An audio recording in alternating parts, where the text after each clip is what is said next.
I'm not. We are not embarrassed. We are just disappointed. Isn't that what the parents say?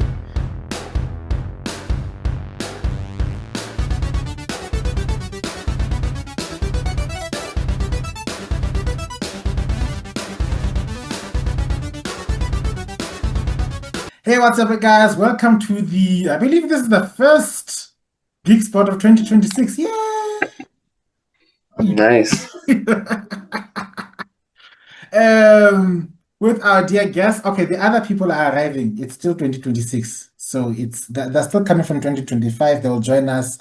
Our co-host usually Zuko is busy fighting Azula. Mr. Extrodin is busy fighting Dr. Doom. And BuckMeister is busy with a council meeting in Wakanda. As soon as they're finished, they'll come join us. They were listening to the State of the Union address from King T'Challa at Wakanda. But it usually happens just after the State of the Union address in America. So we just getting up. He's just getting his priorities straight up. I'm just gonna go in the We'll get the download afterwards. Anyway. Introducing our beloved guest. Usually there's about 5 minutes. Right now the disclaimer is going through our heads.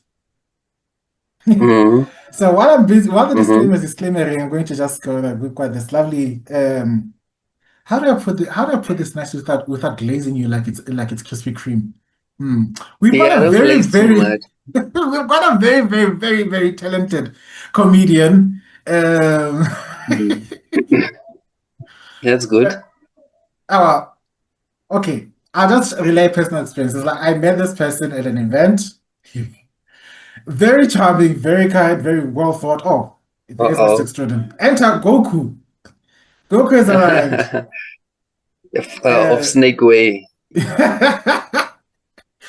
like that. It takes long. I was impressed. One of the things that I was impressed about is his knowledge about Dragon Ball Z. He claims that he's not that into anime, but when you press him just a little about the DBZ, his knowledge is quite deep. Shows how much. No, but I like DBZ. Do you know? It's I grew up on SABC. That's why. Yeah. We all 4:30 SABC. Everyone knows. 100%.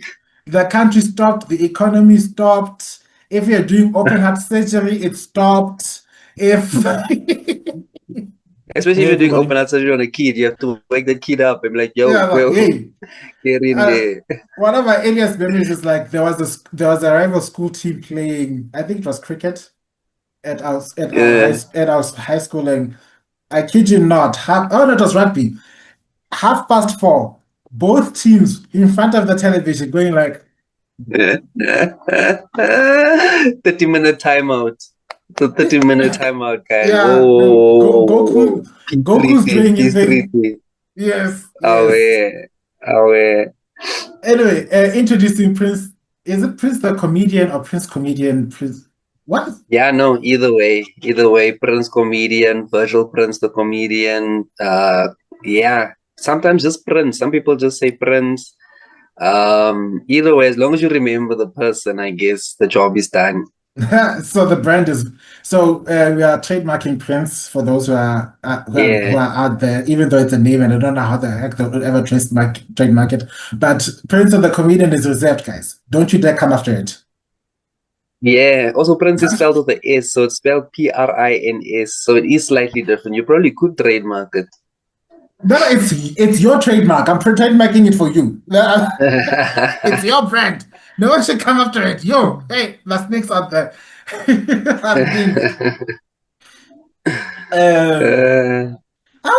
I was listening to one of your like I mentioned earlier. I was listening to your TikToks and your comedy. Like, I really want to go to one of your shows. I've observed that the South African comedian.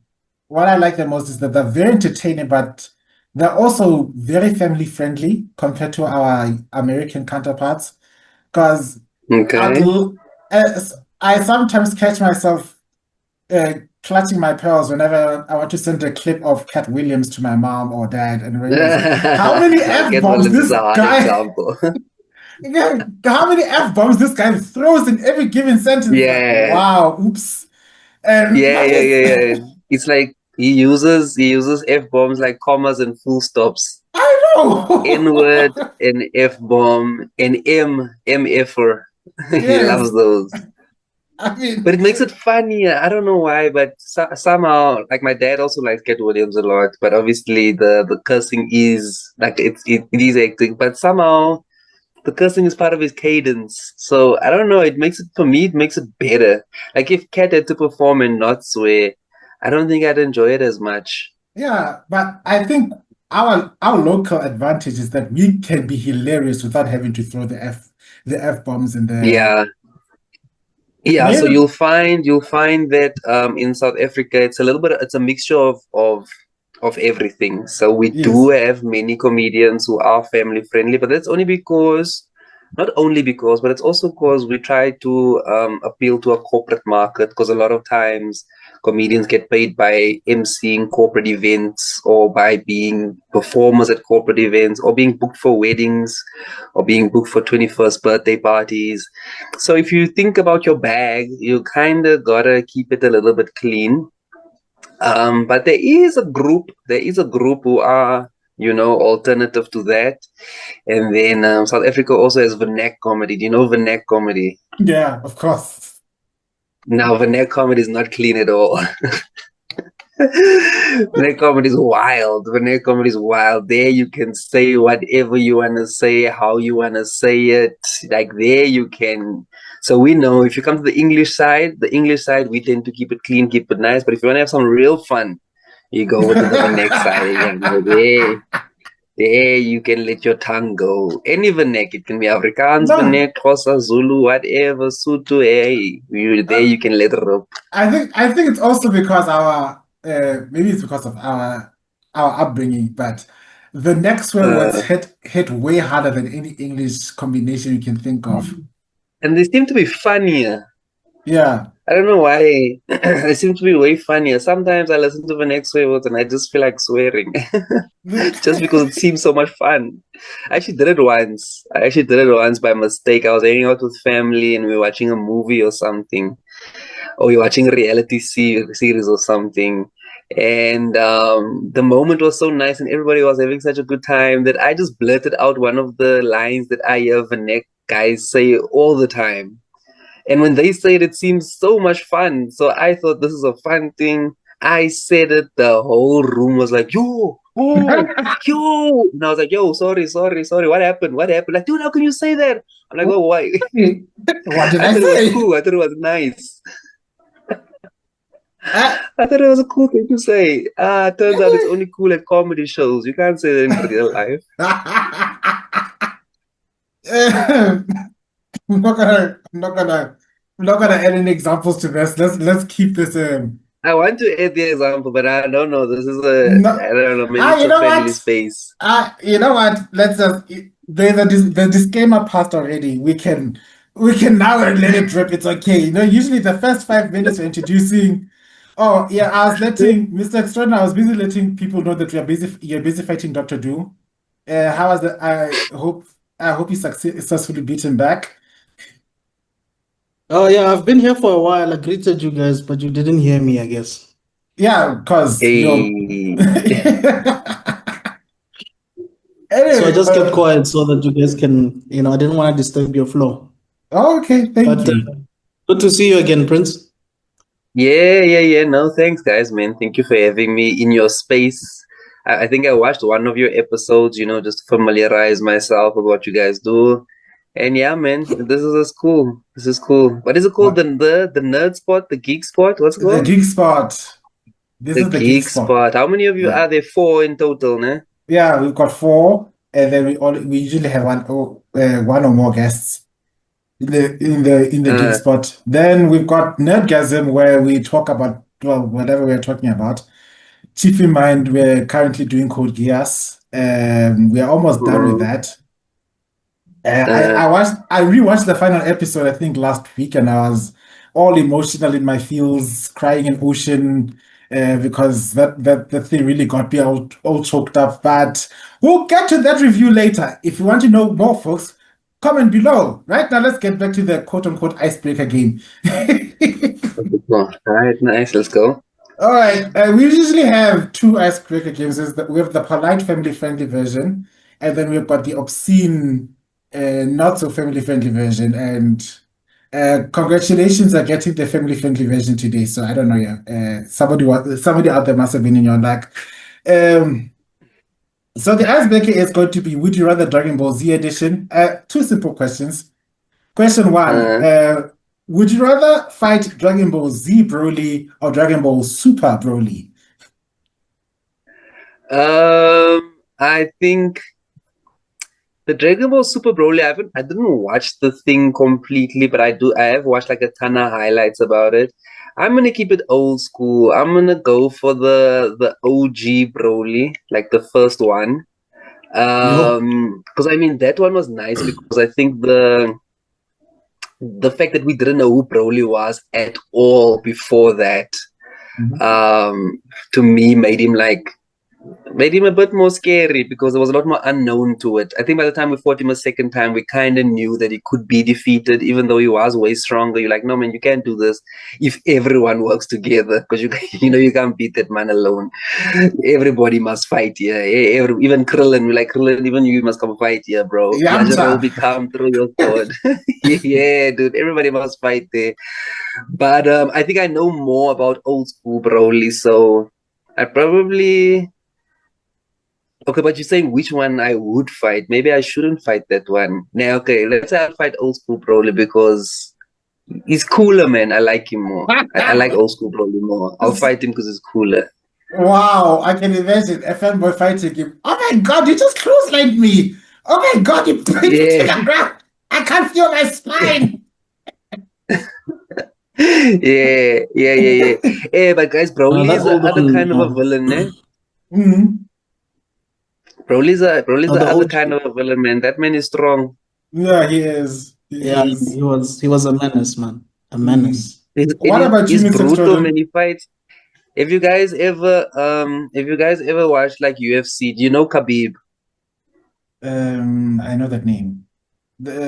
Hey, bro, Khabib was this guy in the UFC. When that guy fights, he beats people like they owe him rent money or something. It's like it's personal. Was it the one that made the Scottish guy panic for a moment?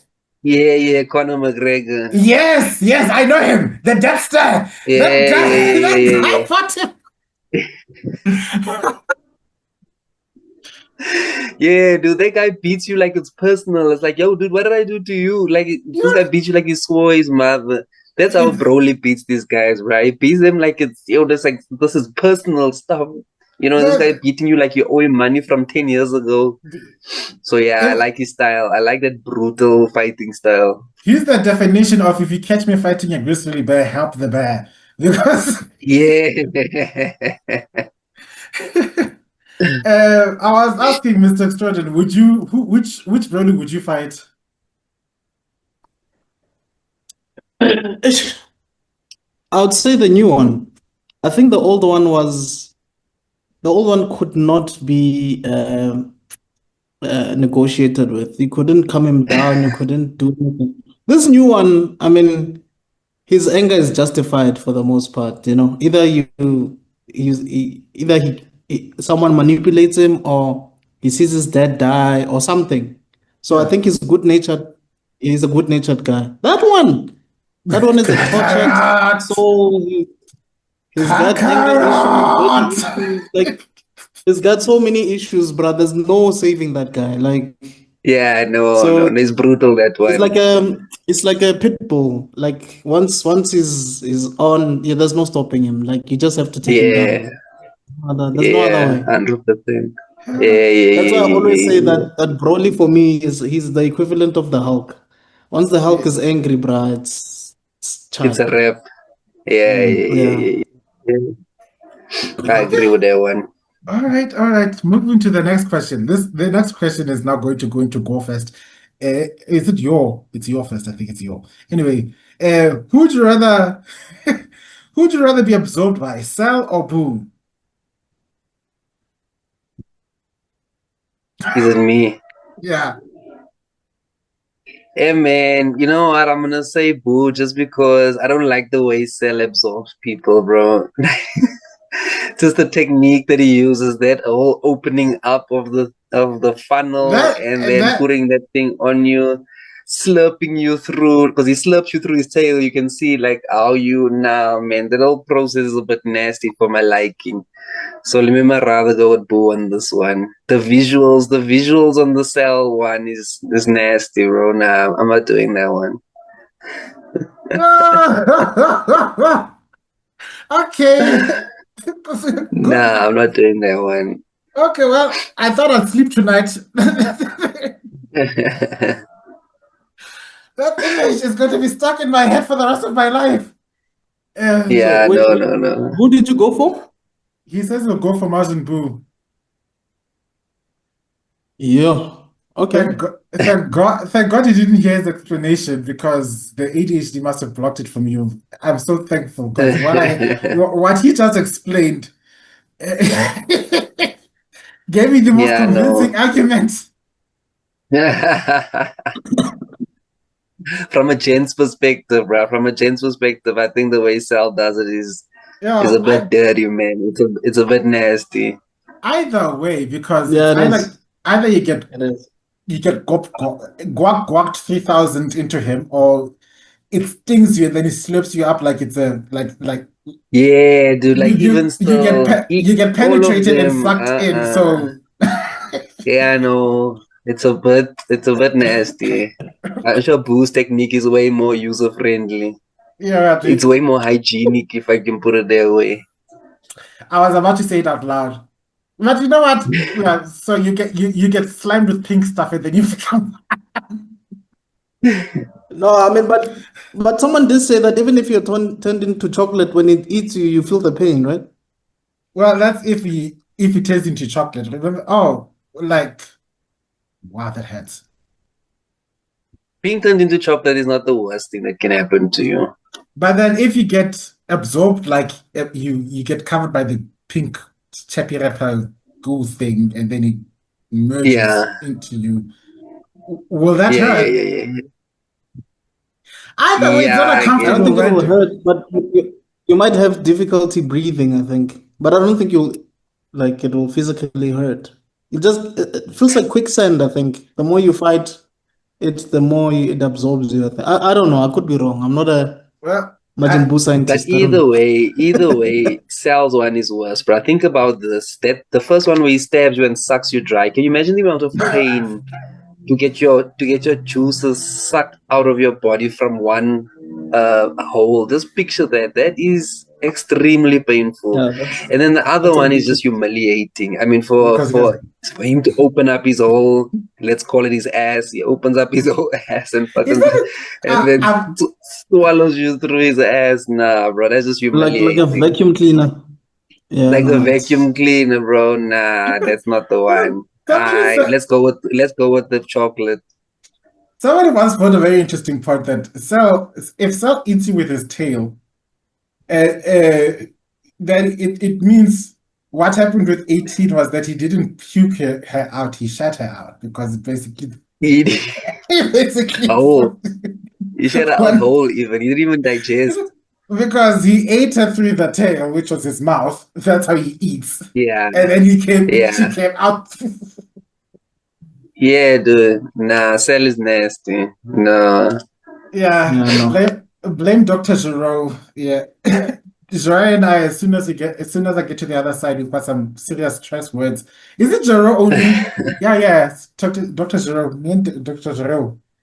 Before even that guy from the one who combined his daughter with a dog. I forgot his name from Full Metal Alchemist. From Full Metal. I have got problems with him. I'll deal with him second. First and foremost is Dr. Giro. I need to lay some hands on him. I don't know how, but I'll make a plan. There'll be a violence exclusion in my heavenly certificate. Like, you can enter heaven, but you can do violence on certain people. Anyway, now that we've broken the ice and we've successfully traumatized each other, I think we shall get into the proper meat of the subject, right? Okay. I just wanted to ask. We've got very simple questions, guys. It's the first interview of the year. I'm not going to go into deep stuff. Maybe I'm not Oprah. I'm not interviewing Prince Harry, where you silent or silenced. This is not the Mzanga Commission. We Yeah, are not. You're not exposing. We're not you're not exposing any. McG. Yeah. I'm not spilling any of my life here. Yeah, Yeah, yeah. bro, when people go and McG, yo, they tell their business. The one that got me from McG was the I don't know if she's come back again, but the first Unati interview I saw had with McG, the way she was spilling tea about Somizi and all these other people, like, man, Unati girl, People it's your still pee on that interview. thing, right? That interview was the softest, friendliest interview, bruh. Prince knows the stuff that happens It on gets that bad. show. The Yeah. Unati one, that's nothing, dog. I know it's And I nothing. guess whatever she said it because she knew that she could back it up, or she had lawyers. No, it's also because McG is generally, I think McG is kind of scared of Unati or something, because something happened before. They had a beef, it spilled over, and then they had a sort of reconciliation and tears and everything. And then she came on because she called him out for something that happened. And ever since then, it was peace. But even in that interview, Unati was throwing people under the bus left, right, and center, accusing Somizi of the domestic violences and everything. Oh, wait. You know what? Let's the disclaimer will hold, but I don't think it will another day. I don't think my disclaimer will survive Unati's lawyers, so let me not. All right. Yeah, it gets tricky.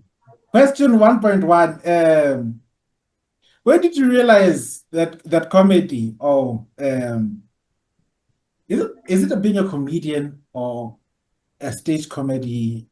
I don't know the proper definition. Stand-up comedian.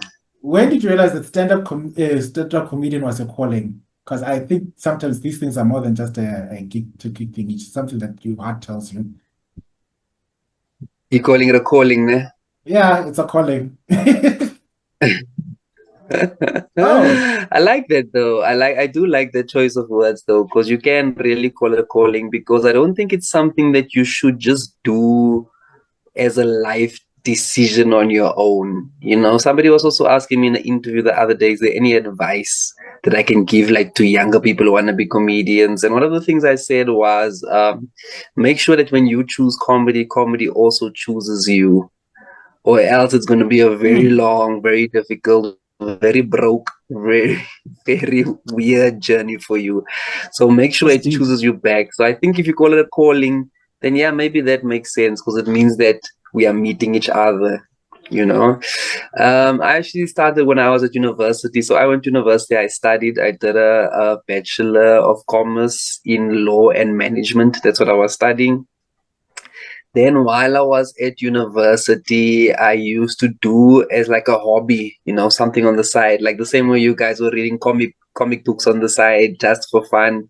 I used to perform at some hall events. You know, at university you have halls, that, you know, the different houses and different halls. So they would have like the year-end parties and what. And then sometimes they'd want the MC. Then I'd go through and MC, and sometimes I'd want someone to come perform. Then I'd go through and perform. So I was studying and doing that, you know, it's like a fun side thing. So when I was finally done studying, I decided, you know what? Let's do this thing, man. In actual fact, when I started comedy, I didn't start with stand-up comedy. I started doing something at university called improv comedy. I don't know if you guys ever heard of improv comedy. Yeah. With the back, someone's talking with no sound. Yeah. BuckMeister. Yeah, BuckMeister did me dirty today. I opened up my phone. My phone said I had like 30 notifications. I'm like, yo, it's happening. I open up, they all BuckMeister. I'm like, this guy. Hello, can you hear me now? Am I audible now? We can hear you now, barely. We can hear you, but your sound is not good.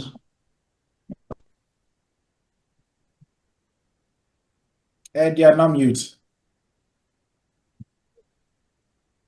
Okay, who is he talking to? Some heavy technical difficulties. Yeah, cue the technical difficulties music. Yeah, it's some heavy technical difficulties. How do you guys all have backgrounds? Why I don't have a background? Me, I came through raw. No, it's just something we noticed like 3 years ago, so we started doing it every Nah, time. I am such a it child. looks cool. Yeah. Okay, I didn't hear anything. Well, you said you came through raw. I'm sorry. I'm sorry. I've got Look the here, I'm mindset. raw, guys. Look here. Look at my background. I am raw, but it doesn't look bad though. It looks quite clean, I Yes, think. I love the ceiling. Nah. Keep going, guys. I'll Yeah, sort yeah, myself yeah, out. yeah. Keep going. All right. I think it's Alright. some more technical difficulties, but then as I was saying, as you were saying, look, one of the things. Improv, yeah. Do you guys know improv comedy? Do you remember that? Do you guys Well, remember anything about Yeah. improv? the first thing I that know comes to improv. mind. Yeah. The first thing that comes to mind, there's this TikTok channel that I'm following where they're having improv, and they keep on changing the different words whenever they say they're like, yeah, take this gun, change, take this take this Yeah. box, change, take this. Take this banana. Yeah, it cracks me up every single time. I'm like, I think I get would down, say no, get the up. the best example for me, and I wish we had that in South Africa, was Whose Line Is It Anyway? I think those guys Yeah. are the Would you? masters at improv. Okay, guys. Yes. I'm gonna have to stick with this mic. Looks like my Bluetooth mic is not working with me, and I'm about to miss the interview anyway. No problem. You were saying something about Oh, yeah. improv? Oh no, I was saying, yeah, it's like whose line is it anyway? I was like, is that where Uchi Wish came from? Yeah. Nice. Yeah, literally. So that's like the most excellent example of improv comedies. Whose line is it anyway? So at Yes. university, my university actually had a improv group that was like Whose Line Is It Anyway? And we used to do shows for the students every second Thursday. Students would come through. We had like this place called the Union Building. It would be packed. Our students used to come through and pack it. We'd have like 200, 300 students in there, and we do improv comedy for them every 2 weeks. So that's why I started doing comedy as part of a group. The group was excellent, bro. We were like celebrities at university level. It was fire. It was fire. There's some amazing comedians who came out of that group. I don't know if you guys would know people like Tyson Ngubeni. He's the guy who does those Chicken adverts. Have you seen him? Yeah. Yeah, so Tyson was in the improv group. We had another guy called Sned Ladla. I don't know if you guys would know Sned Ladla. He's also quite a big content creator. You know Sned, eh? Like that same improv group. So we all come from that group, and from there we branched off. Tyson went into acting. Snare, I think, is also acting and music, and then I went into stand-up comedy. So we all kind of branched out from that improv group. It was a very popular group back in Grahamstown, Rhodes University, and it created quite a lot of. You guys are rodents. Yeah, dude, we're rodents. Is that so what we come you out call of yourself? That doesn't sound right. That doesn't sound we didn't right. call ourselves that. By the time I went to the university, it was what it was. I couldn't change and be like, yeah, I'm not a rodent. I'm a. It's too late. That's what when I meet people from Rhodes, they say they are rodents. That's what I. Yeah. So. Yeah. No. But I think it's how you spell it. You spell it RH rodents. So yeah.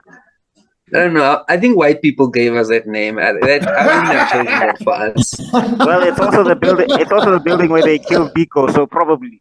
Oh wow! Yeah. It's named after, I think, Cecil John Rhodes, if I'm not mistaken. Maybe he's a rodent. I don't know. It is. Well, yes, he's a historical rodent. Well, I heard he was an alcoholic, so maybe his spirit permeated the entire. Yeah, because we got that as well. We're known for that as well. Do you know how many slanderous things I've heard about Cecil in my entire life from historians? Because how many about the many terrible things he did? Okay, one, yes, he was an alcoholic. Two, he was suffering from permanent tuberculosis. That's why he came to Africa in the first place. Permanent tuberculosis. I know. I was like, how did he get? Or why was he still alive then? No, consumption used to take years to kill people back then. Then the most funniest one. The most funniest one is that the only reason he came to Africa is because he was, and they took him away from his lover all the way in the Europe so that he can come here. Yeah. Okay. And which one of those three facts is the most Wait. interesting one? Wait, so he was going through back doors, and they were like, we don't tolerate this. Yes, go to Africa. When not done the African land there, we'll make sure that you stay in the straight and narrow. Yeah. Also, yeah, sure. And they sent him to the land of BBWs, dog. They doomed him forever.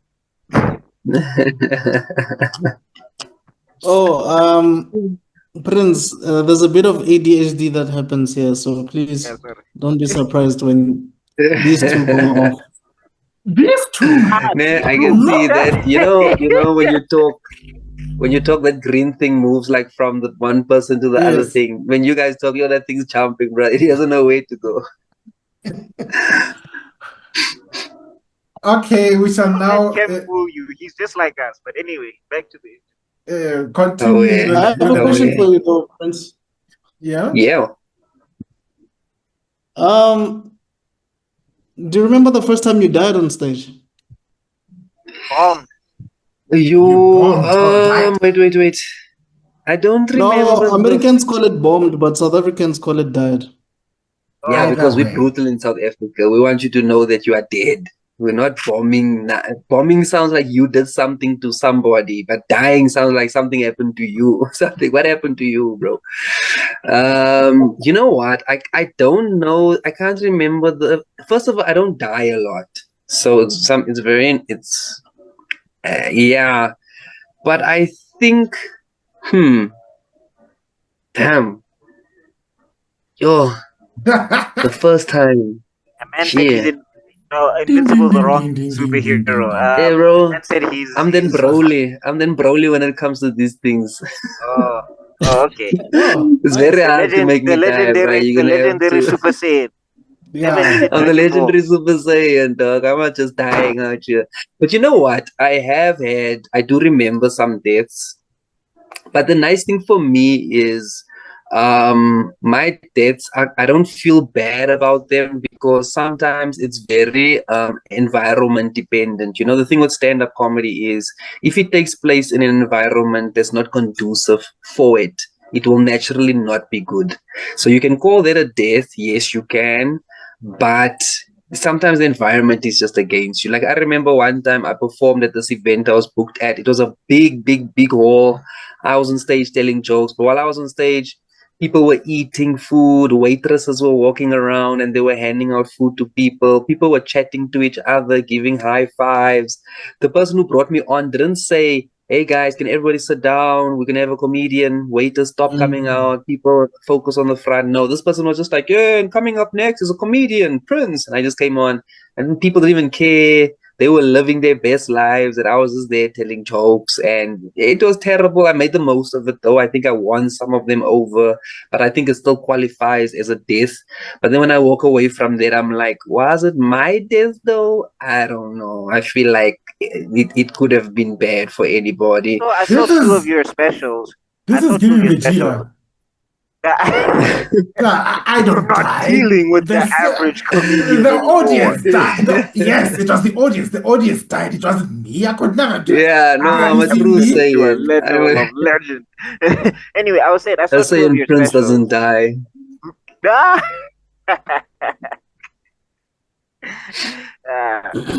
I saw two of your specials. The one on YouTube, which was about 47 minutes, and then the other one, which was about a 20-minute set as well. So I remember at the end of the 47-minute one, it was a good special. Everybody should go check it out. It was pretty fun. My favorite bit was the Sangoma readings. Thank you.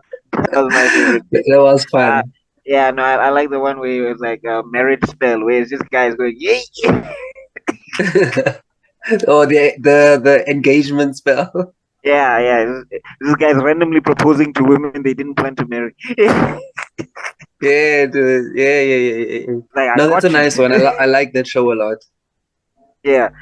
So I was saying at the end of it, you were saying something where it's like if the comedian is dope and the audience sucks, then it doesn't lead to good comedy. But if the audience is good and the comedian sucks, then it doesn't lead to good comedy. But if the comedian and the audience both are dope, then it leads to dope comedy. So I think that's maybe Yep. where, like, because sometimes it's not the like. I don't even think that audience laughed at some of the jokes that they should have laughed at. Like, I was mad they didn't give you when you said this guy called me a dick because I'm up and coming. I was like, please tell me they laughed because that was hilarious. Yeah. Yo, Rob, you watched the think- show properly. Nice, thank you. Yo, I you would- were paying attention. I would have been one of those few people laughing, and then I'm trying to stop myself because I'd have to explain to the person next to me what I just heard. Like, what happened? Yeah, yeah, I think Yeah. also one of Yeah. the benefits of, like, those old tapes from like your Richard Pryor and all those people. I'm not talking about the visuals, I'm talking about audio. I think one of the advantages of that is you don't have to look at the crowd whether they are, into the Yeah. comedy or not. It's a theater of the mind. So you actually get to laugh out loud yourself by Yeah. listening to it. Because you Mm. don't Yeah. like your mood is not determined by the crowd you're watching. You just Yeah. you're just Mm. listening and paying attention to the content. Prince killed. He killed. It's just that it's just when people No. miss certain jokes. I'm not saying he didn't kill. I'm just saying the theater of the mind aspect of it sometimes gets you action Oh, You than know, that watching thing some. you're saying is, yeah, it's interesting because somebody was asking me the other day, why don't I put my stand-up comedy on Spotify? Because now that Yeah. you use words like theater of the mind, now I'm thinking that, yeah, man, maybe sometimes for you to visualize the situation is better than you having to actually see it for yourself. And maybe it's funnier if you have to just visualize it using the audio only, because that's how people That's why consume stand-up radio is comedy still back so in the day. powerful, man. Yeah. That's why Yeah. radio is still Yeah, bro, powerful nice. today. Yeah. The other thing I would suggest for you, Prince, is I would suggest like applying to con for like a hot 30 or something like that because they do have stages that can lead to like stand up and stuff like that of that nature. And Comic because Con. yeah, Comic Con, and you were telling like Dragon Ball jokes, and I was like, people are missing that this is funny. Like, why are you Oh not laughing? yeah. Oh yeah, that would actually be quite dope, right? Yeah, That would so I was actually just be like, quite maybe dope. there's a crowd there for you because I was like, nobody laughed at the Piccolo, no one. When he said Piccolo kid was just a name, Yeah. I was like, guys, Yeah. where's the dumb crew, Because guys? yeah, man, it's also a certain I think we probably a certain group of people. It's either you're into comics or you grew up in that era as a child and then you get it. Anyone outside of that who doesn't watch comics or who wasn't a kid in that period, they won't get any Piccolo reference or Yeah. any I or was any dying by Dragon Ball myself, Z and I was reference. mad at the crowd. I was like, guys, laugh. That was funny. Oh wait, thanks, bruh. Thank you. All right, next question. Wow, time is flying. Dear God. Okay. Should I Give ask? me 1 sec. Let me just get something to drink quickly, if you don't mind. Just No All right. problem. give me 10 seconds. Cue the Yeah, advert. there's no problem. It's just the attitude. Yeah. What do I say? Oh yeah, cue the advert. This podcast was brought to you Don't by worry. I think his 10 Forget seconds is us in. Namikian time. We'll be fine. Forget us. Forgetison is a wonderful new product attributed to No, this attributed by one the is Harvest. sponsored by popcorn and cheese. Yes. Do you have cringe moments that you want to forget about forgetting your entire lives? Have you had that embarrassing moment play in your mind over and over and over and over again? Take Forgetison. Forgetison is extracted by the tears of ADHD people to harness the power of forgetfulness. You know how they keep forgetting what they wanted to do when they go into that room? We harness that essence and give it to you so that you can forget all your cringe moments. Go get your tablet for Forgetison today for only Oh, for only $9.95. Forgetting does have contraindications. Consult a doctor before forgetting. Oh yeah, I just need to mention that side effects include getting scammed. By a Nigerian prince. Wait! You're not saying it right. It's contraindications include contact your doctor, but forget it today. Literally eat salt separately. Yes, That's all here. Well, welcome back. And then the writing, Thanks for the writing is so tiny. You have to use a microscope. But anyway, that's how they get you. But then they somehow highlight erectile dysfunction right there. Because that's the one we care about. That's the one we care about the most. Yeah, bro. Come on, that's what I'll give. That's what I'll give those sangomas. Those sangomas, they put their terms nice, clear, and plain. This spell will make you forget your ex. There's no T's and C's. Bring back lost lava. No, but Guys, also can I ask a question? They also forgot to mention that you'll forget everything else. I mean, it's part of it. You forgetting your ex means you'll forget everything else. I don't understand. They don't tell you the whole story. You wanted to ask a question? Yeah, man. Do those things work? Yeah, I am the wrong crowd. My answer is simple. If they did work, why would they be required to send flyers all over the world? Nah. What? No, my thing is, if they did work, why would you pay them? Because they have a spell where it's like get money, and I'm like, you should probably use it for yourself. Yeah, and lotto I numbers. think if There's it one worked, where they can give you I the lotto genuinely numbers. think if it worked, people would be millionaires, bro.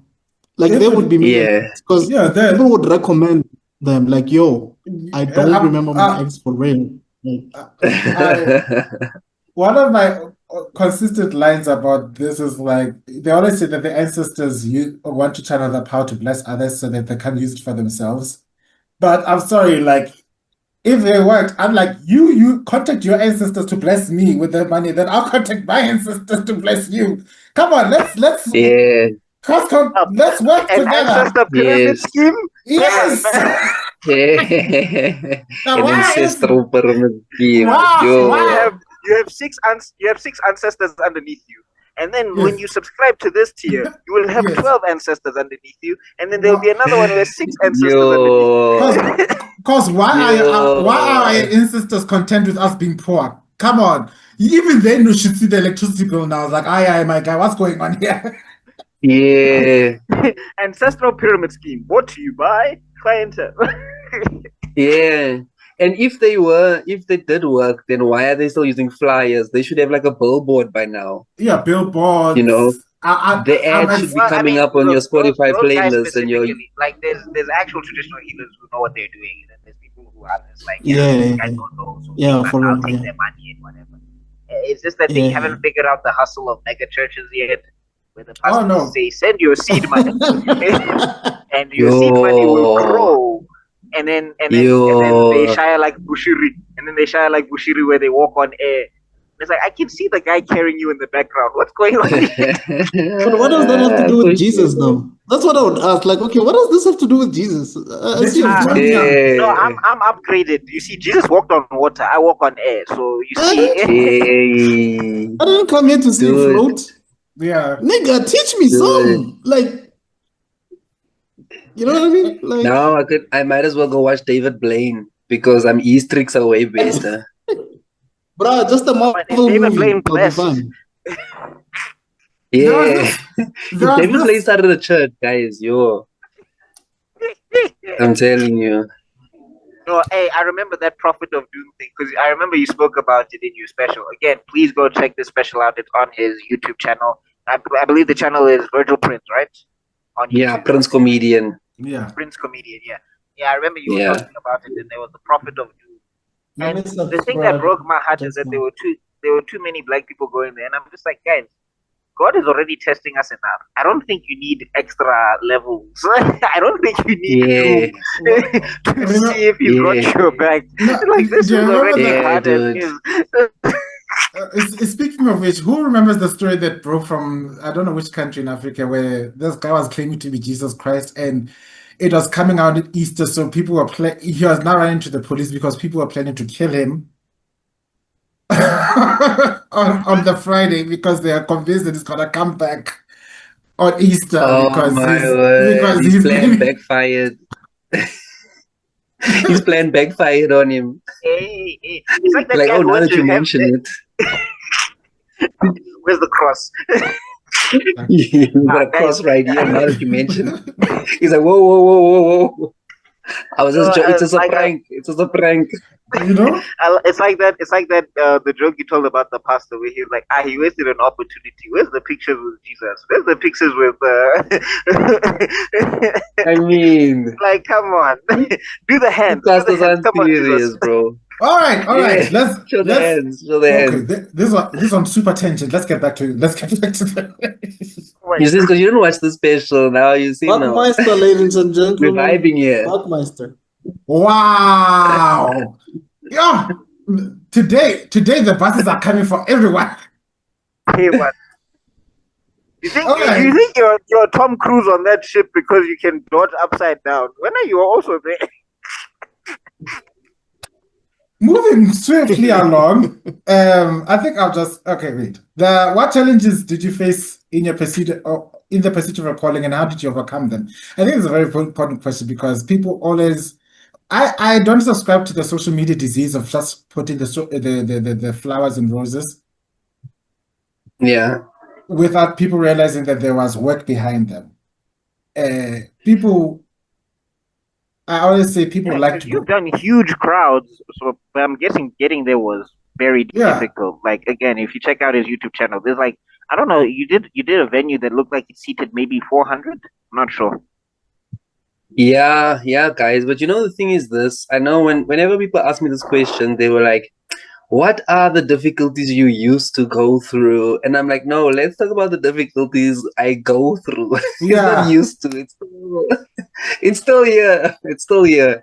You know, sometimes you can get success, but your difficulties are still there. It's just that you make the success through the difficulties. You know, I still have, like, even just last year I went to do a show in... Escom is still in my life, guys. Escom is still in your life. You can still cook your food, but I mean, there's still load shedding that's gonna be happening from time to time. But you can go on with your day. You can still stay strengthy. So yeah, man. So it's ongoing. I think our biggest challenge was COVID. As you guys know, COVID is not good for comedy. It's not good for comedians. It's not good for live shows.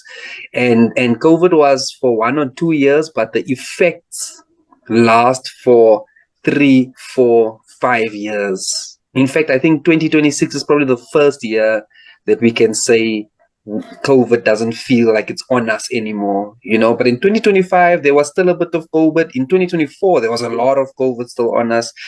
And audiences take long to come back and get back into the flow of things again, because even they were still a bit traumatized from the experience.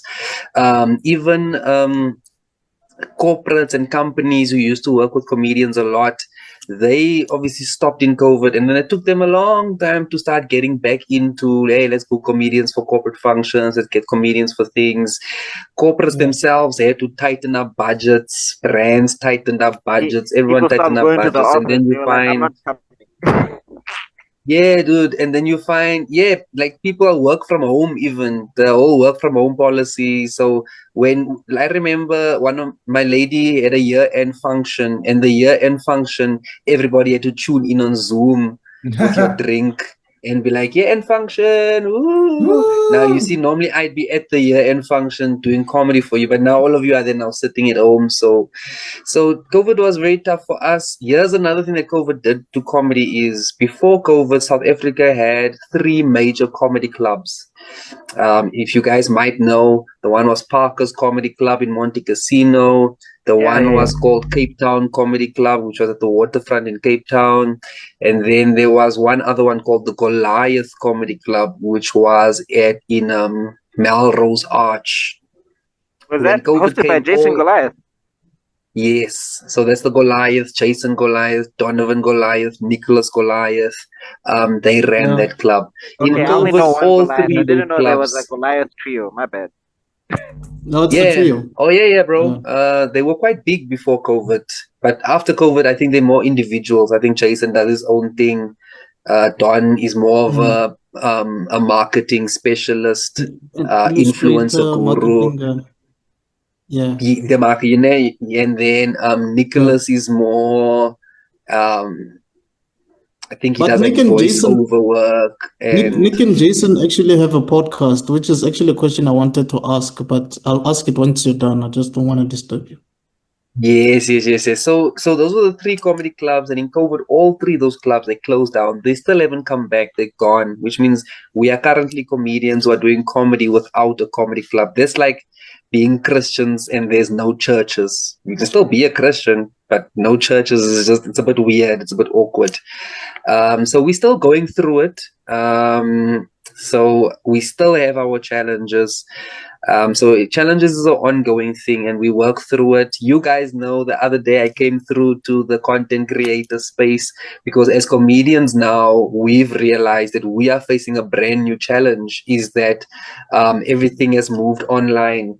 Comedy is something you do in person. You talk in person to people, but nobody's coming to your show if they don't know you from their phone. I must first know you here before I will come in you in person.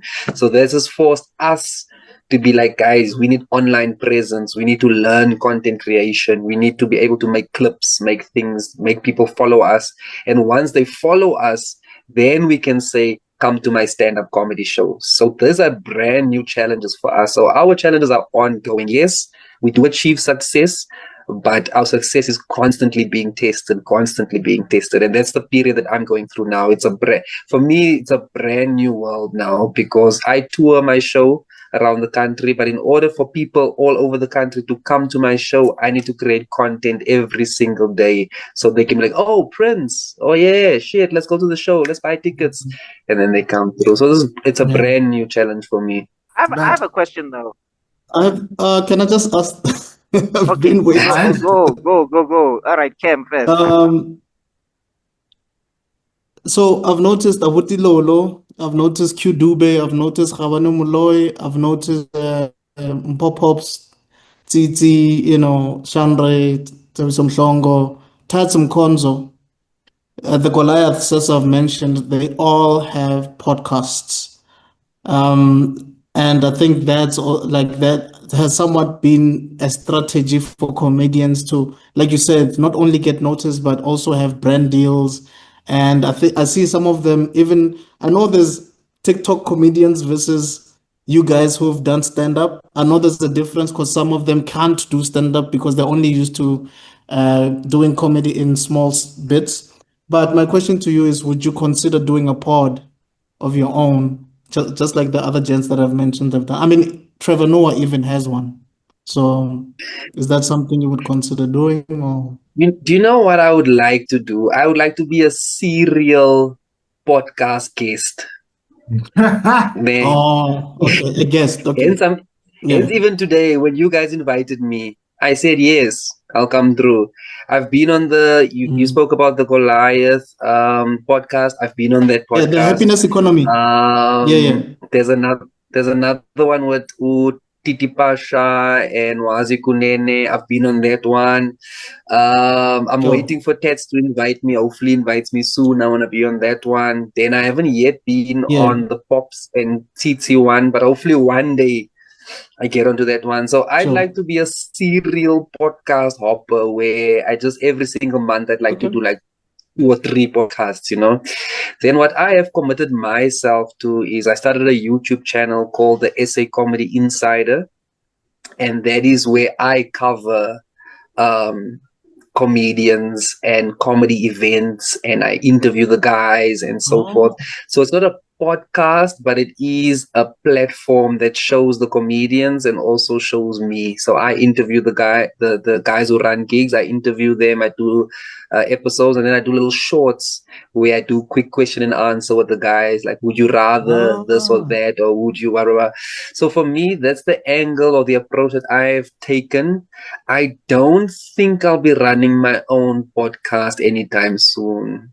Even though you are 100% right, bro, that is an excellent strategy that a lot of the guys are following, but it's a no from me. No, I think your YouTube channel strategy is perfectly fine. I mean, remember, also podcasting, even as we just raw dogging 4 screens here. We're not even doing all of the cameras. And... like, did you have to use those words?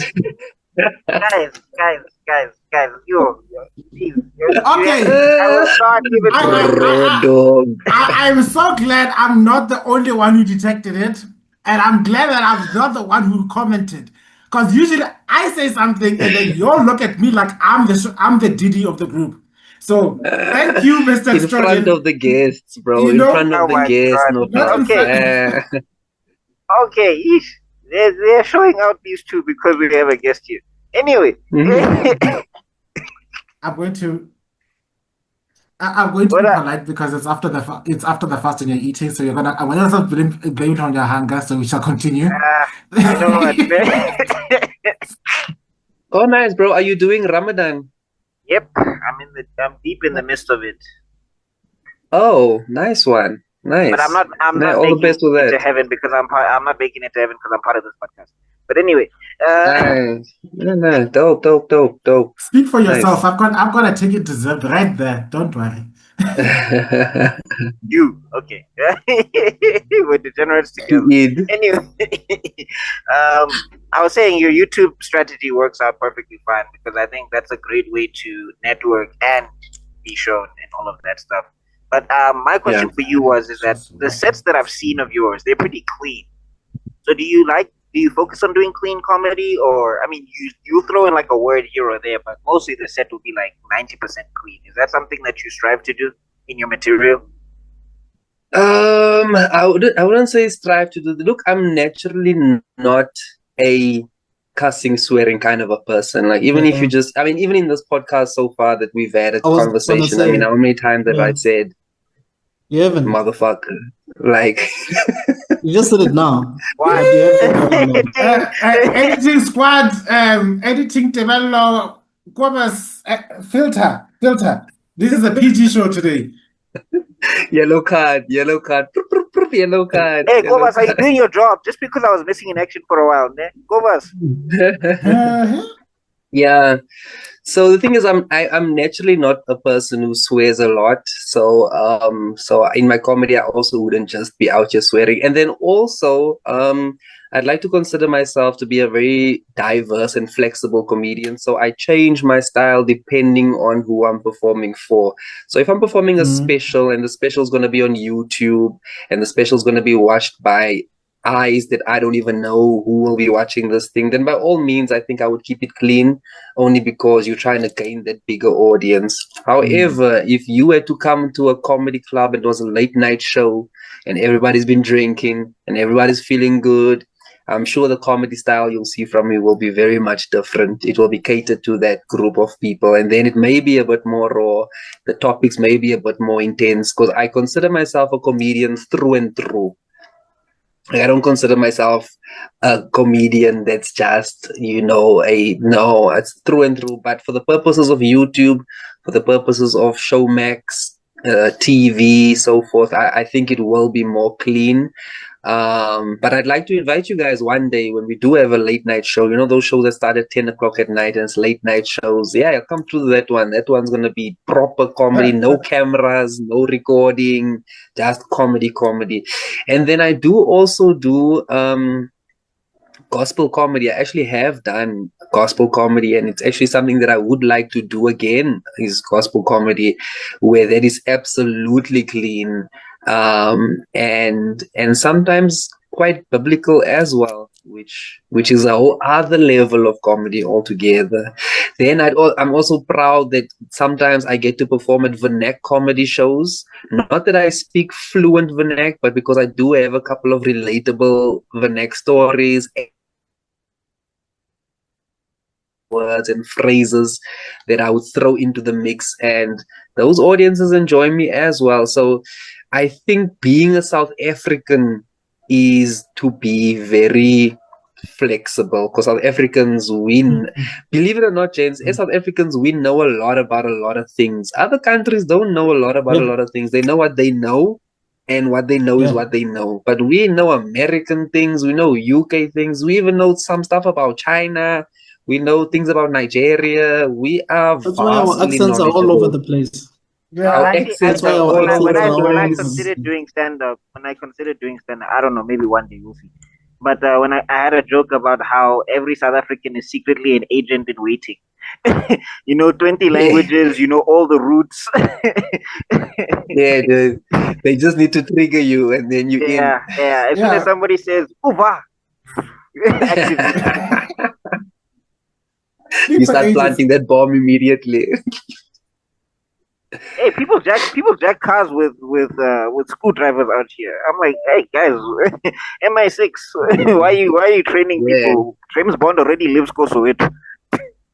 Hey, okay. we switch up, bro. We steal your car, and then later on we had Mug and Bean.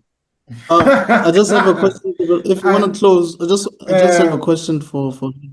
We just need how many questions do you have? I think it's two more, and then we need to close. It's just two questions. That's it. Yeah. All right, you've got exactly 2 minutes. There you go. So I'll just ask both, and then you can just answer whichever way. Okay. Who's your biggest inspiration or influence? And then, do you think that South Africa is ready for something like an SNL for South African comedians? Let me start with the second one. South Africa, gents. South Africa confuses me so much. I think we are ready for everything. But it seems like when South Africans create stuff for South Africans, that South Africans aren't interested in the stuff. You've got to bring now some other person like Boss Steve Harvey to come and do the thing, and then the thing is nice. So we're very weird like that. But let me tell you, the talent is endless. South African talent is endless. Like you mentioned a couple of really dope comedians earlier on. I mean, the list goes on and on, from Celeste Ntuli to Skumba Hlope to Riyad Musa, Mark Lottering, Calvin Goldstone, Loiso Gola, Eugene Koza, Tetsun Konzo, Prince, Robbie Collins, Dylan Oliphant, Vafana Ragi, the list, dude, the amount of talent. Yeah, the list goes on. Virgil Prince, the amount of talent that we have, the amount of skill that we have, the amount of, we've got Tats who can play a guitar and do jokes. That's music and comedy. You've got Dylan Oliphant who does one-liner jokes. That means you have to be an excellent writer to be able to write bar for bar jokes. Then we've got Conrad Koch who's got the puppet Chester Missing. I mean, can you imagine an SNL show with all these different bro, it will be a killer show. I mean, we did have the Pure Monati show, which RIP to the Pure Monati show. I missed that show. So we can definitely do it, dude. We can definitely do it. The and crazy thing. Dubon Monday was like that. Dubon Man, Ashifa Shaba. Do you remember Ashifa Shaba show? Yeah, Ashifa Shaba as well. Yeah. Dubai on Monday. There was one called Bantu Hour. It didn't last long, but there was one called Bantu Hour. At some point. Wasn't there like a comedy angle for the Fat Joe show as well? Yeah, that's before they did Pure Monati. There was stuff in there. There's even, I think, the guys at PNC who Pops and Chandra them. they have done also something along those lines. You guys will see that there's something currently also called Sunday Sketches. It's also a sketch comedy that's released on YouTube. It's normally an episode per week, so that one is not a full show yet, like the SNL show, but it's got elements of the segments. So we definitely are ready. We definitely are there. The question is, which production companies are willing to take a gamble and put the thing together? The question is, which platform is willing to pump some money into it Comedy Central, and make the thing happen? Because that in South Okay, Africa, everybody will tell you, oh, the budget, the budget. And meanwhile, we've got money. We have money, but oh, the budget. And who's gonna watch it? It's amazing that you're talking about the budget the day the budget speech was made. But I hear you. Bro, I I hear don't know you. why we do that in this country. Virgil, Oh, the budget, you just gotta put on a blue. You just gotta put on a blue shirt or a red one, Yeah. or maybe even a yellow Hey. one. You know, and then after that, then you just gotta promise some people some housing. And then instantly, Bro. just add water, instant budget. Bro. And just give them something that you haven't been giving them for the past 20 years for 1 month. For a day. For a day. So that's the Yeah, thing, so- guys. South Africa's ready, but South Africa is such a tricky country. We are such a tricky country. I don't know. We are ready for it. Our talent is ready for it. But I always say this. I always say South African comedy talent is here, but South African comedy infrastructure is here. Amen. The infrastructure is lacking. Amen. But the talent is here. The infrastructure is here. There's a gap here. A huge gap. And then I think your other question was, who's my comedy inspiration in South Africa? It always changes because different guys always impress me at different times. But I've always said that I would like to model my career on Loyiso Gola's career, which is to make all my money or the bulk of my money from stand-up comedy. You know, a lot of comedians make their money in other areas. Uskumba and them, they make their money from radio and then they do comedy. Some people make their money at podcast and then they do comedy. Some people make their money in acting and then they've got comedy.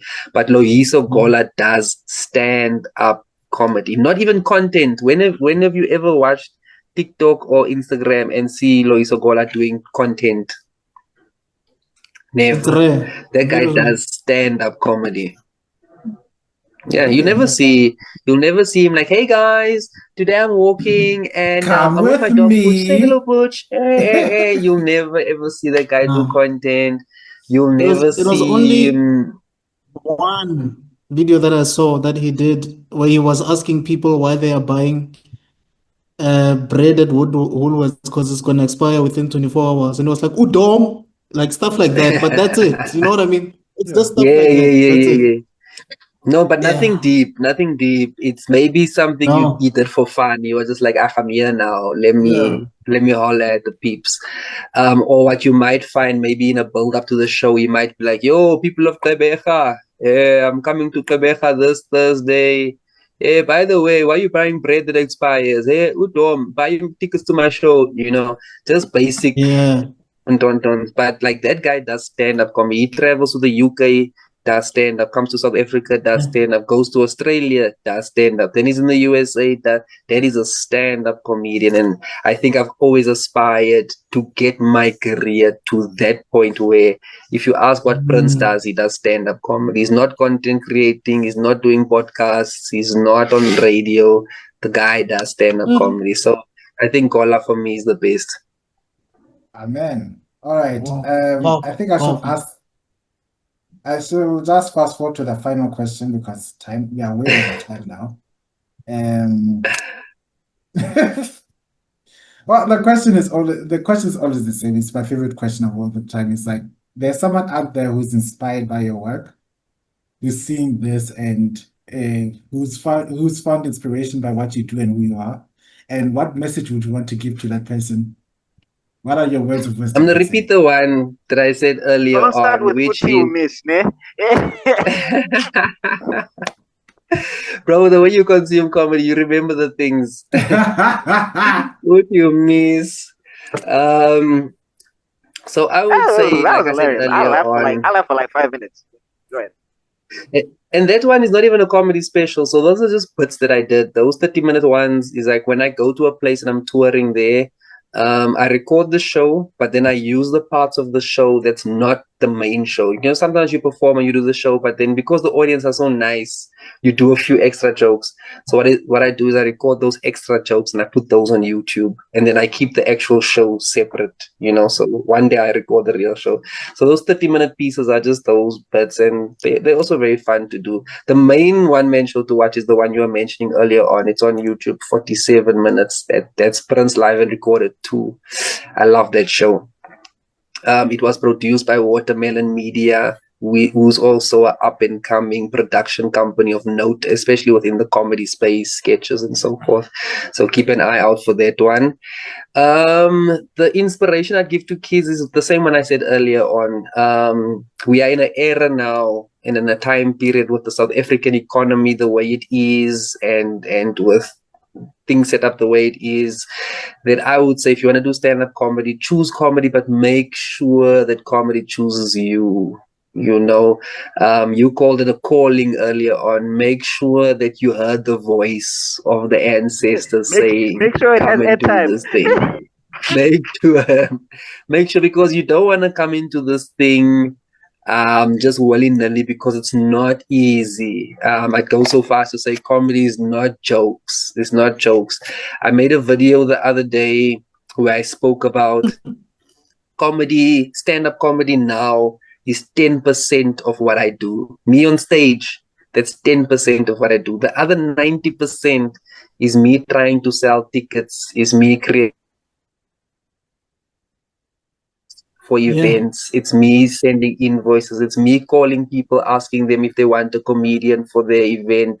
It's me designing posters. It's me sending email requests. It's me. So 90% is just work.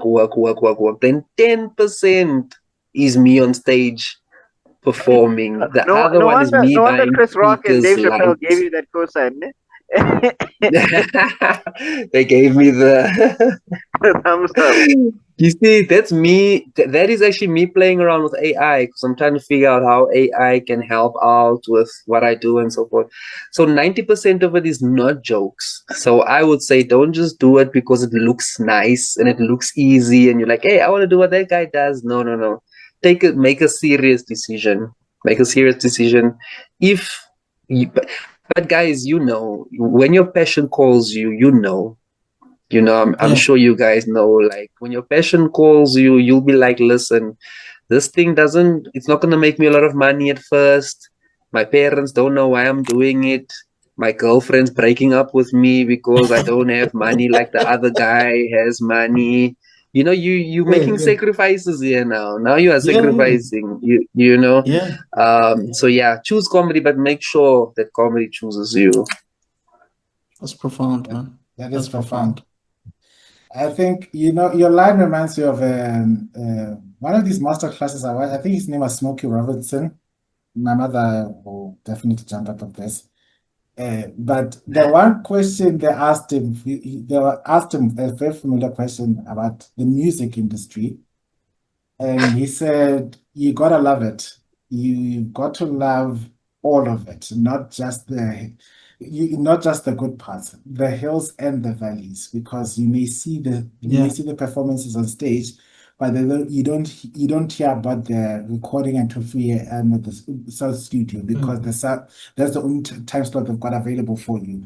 They don't tell you about they don't tell you the fact that you have to go to every club throughout the city every night, hoping they get a slot so you can play your music set at every single place.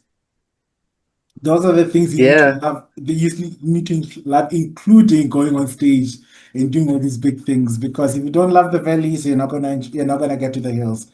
So yeah, no one tells you about that night where P. Diddy tries to spike your drink. No one tells you about that part. no, Did we okay. call the police? Chris Hansen? Yeah, bro, no I one was gonna tells say you. You Becky can't even Taylor, call the but then I was police, like, bro. It's your Becky career. Taylor's You not want your gonna career help. to work. Side note, America, are you okay? Because what is happening? Yeah, dude. No one tells you. P. Yeah, Diddy is your road to success. Yeah, that's when you get the DDT. But anyway, okay. Now that we are ready, as you can see, we are reaching the end of this interview. Thank heavens. you're so embarrassed of me. What's happening? I'm not. We are not embarrassed. We are just disappointed. Isn't that what the parents say? Yeah, they do Emotional. say that. I implore you to go check out just one more episode of this podcast. Just anyone. Pick He's one. seen them already. He knows what I'm about. He has. No, He's no, done I'll his go research. watch. I watched one. I only watched one. I'll watch more. In actual fact, I'll be watching this one for sure. I'll be proof watch. I'm proof watching just in case Yeah, I said something real Edit crazy. this part. Take this out. Yeah, The cut this part sponsors out are not right going to now. sponsor me here. No, but thanks, Jens. Thank you for having me. Yeah, like I said, I want to be a serial podcast hopper. So if you have any other podcast, feel free to invite me at any point. I'll make some time. As long as you guys enjoy having me, I will return. If I manage to You're get a movie guy by any chance? You know what movies I watch is like horror movies, and I watch horror movies. makes so much sense because you're having the deepest conversation with my cousin, who's the biggest horror junkie I know. And Yeah. y'all were going deep about these movies, and I'm thinking, should I call the Exorcist right now? Holy Vatican. I actually We were talking think, about comedy and horror so similar. Oh, comedy and horror is so similar. I'm like, yeah. We had a whole conversation. Yeah, well, I actually think we have a sister part. Cam, you can tell him. Oh no, it's fine. It's fine. We'll talk about the movie part. I just wanted to say, I think a part two. Personally, I'm talking. This is a personal take. I think I would be interested in having a part two with you, where we just actually just get deep and dive deep into the comedy space. Just a comedy discussion. A generic comedy discussion. I think that would be so amazing. I think that would be fascinating. Yeah, man. Let this be the intro. I can hear you. And then we take it from You're here. a student of the game. You're definitely a student of the game. So anyway, it would be interesting to go that far with you. Yeah. Please tell the dear viewers where they can find you and if there are any other upcoming events or gigs. Well, I don't know when this is gonna be on post, so we'll do something. We'll just say no, it's cool, man. If you can do me a favor. Yeah, if you can put it on the screen for them, if you don't mind. For me, I think the most important thing for the fact that is where I post my stand-up comedy, Prins Comedian. It should be coming up on the screen right now. Yep, that's it right there. Kobas, your job is on the line here, ne? Editing tebello it just gave me the biggest stink I have ever seen in my life. But it's your YouTube channel. Tell us to Kobas. What do we pay Kobas for? Oh yeah, and then there's one more. The other you don't pay us, sir. I do currently. It's called, I told you guys earlier on, it's the SA Comedy Insider. That's where you get to learn a bit more about the comedy industry, South African comedy industry, and South African comedians. And check that out as well. Kobus, if you can put that on the screen right now. Otherwise, we'll send you back to Orania, Chief. Yo, okay. Okay, so we'll put up all the various links either here on the screen below. You'll find the ways to click them, guys. Let's strong. Anyway, I'm wrapping things up now, as you can see. Wait, did you guys tell him about the Kobas inside joke before I look racist? No, but No, I we think he didn't. got it. I think he understood what I'm talking about. No. No, I'm with you. I'm with you. I think I'm not sure. Anyway, Take it thank back you for before listening. Savannah okay. doesn't call you. Before we get properly sued now, because apparently AfriForum has got the Banking of America. Thank you for listening up until this point. We do hope that you liked. They must go back to refugees. Okay, I'm done. Thank you for listening up until this point. We do hope that you like, share, comment, and subscribe. Follow Prince, because yeah, I don't think we'll be around after this episode, given the things we've talked about. But just now, follow Prince. He's a great comedian. Go to his events. Yeah, I'm currently trying to see if I can get my family to come through to one of his events, because it sounds like a great old time. I believe the very next one, for the first time this year, we're actually a little more organized when it comes to the production line of the GEEK SPOT. So I can now confidently tell you our next podcast interview is with Clyde Beach. Yes, that Clyde Beach from Super Strikers, Crazy, and yes. So exciting times. So if you want to know more, click subscribe, follow, hound me on the Instagrams and the TikToks. Not in person. I'm a 1.86 meter Goliath. It's hard for you to intimidate me in person. But that being said, this is the polite show. I can't use my usual closing. I want to become viral as I've got a better one now. Check this out. Are you guys ready? Are you guys listening? Because now I can officially say this about live. I want to be more viral than my Star Wars friend on Instagram. And the only way it changes is through mouth to mouth. So please go talk about us. We love you guys. We'll see you guys next week. Peace out. That is so okay.